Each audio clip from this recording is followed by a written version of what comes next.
Today, we are going to celebrate a very important feast day in the life of the church. And that feast day is the feast of the most holy Trinity. Trinity. What's Trinity? What is Trinity? Trinity means three. You probably know, at least I hope you know, that in the church we worship God. And you may have heard people talking about God and saying something like, in the name of the Father, and of the Son, and of the Holy Spirit. You've heard that, haven't you? In the name of the Father, and of the Son, and of the Holy Spirit? Right. When we talk about God in the church, we talk about Father, Son, and Holy Spirit. But which one of them is God? Let's see.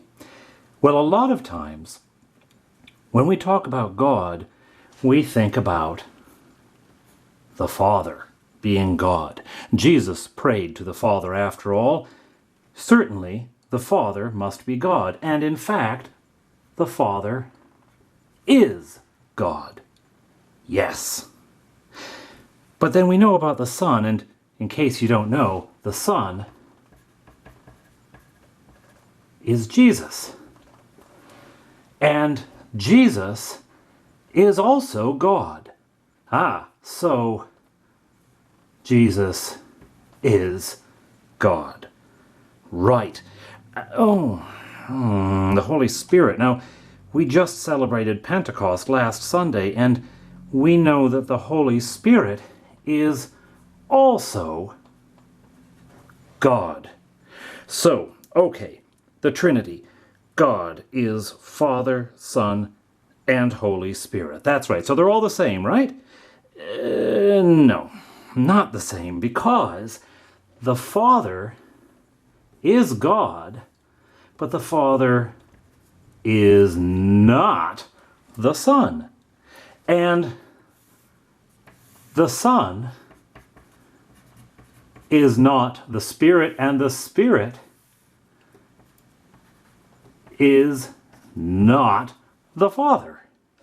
Okay, so God is Father, Son, and Holy Spirit.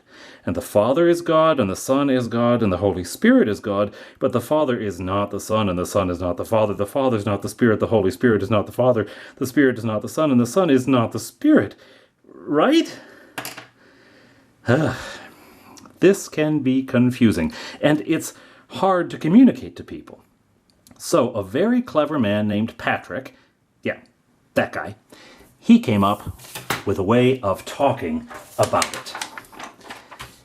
He said that the Holy Trinity was like a shamrock, a three-leafed clover.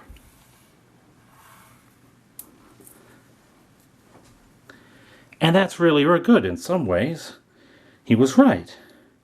There are 3 leaves, and each of them is part of the whole, and each of them is equal, right?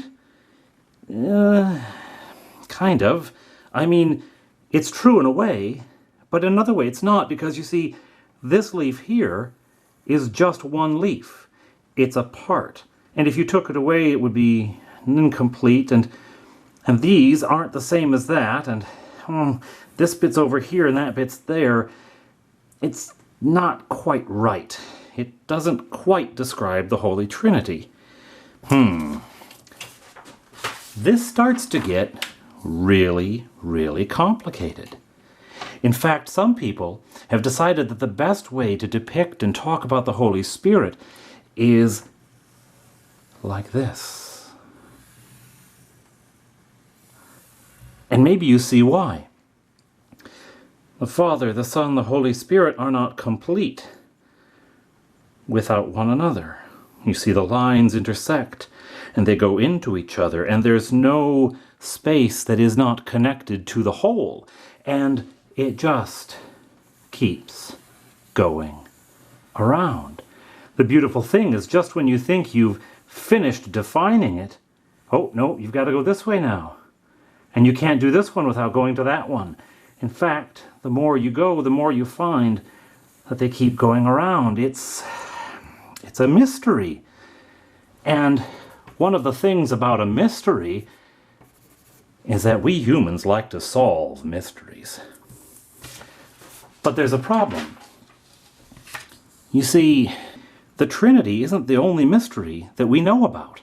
In fact, there's another mystery that we live with every day that's even more astonishing than the biggest mystery that Sherlock Holmes ever had to solve. And that mystery is ourselves. What do you mean, a mystery? I know me, I know who I am. Ah, but have you ever found that sometimes your heart will do something that you don't understand? It'll break or it'll get excited and you can't make any sense of it. Have you ever noticed that sometimes that wonderful brain of yours starts to go a little crazy? That sometimes your thoughts will go all over the place and you don't have any idea how to control them? Have you ever found that sometimes even your body will start to shake and shimmy and shiver and you don't understand why? You're a mystery to yourself. And just imagine how difficult you are to figure out for your brothers and sisters and mom and dad and grandma and grandpa and friends and teachers. We are a mystery even to ourselves. And you see, maybe mystery is a good place to start. Maybe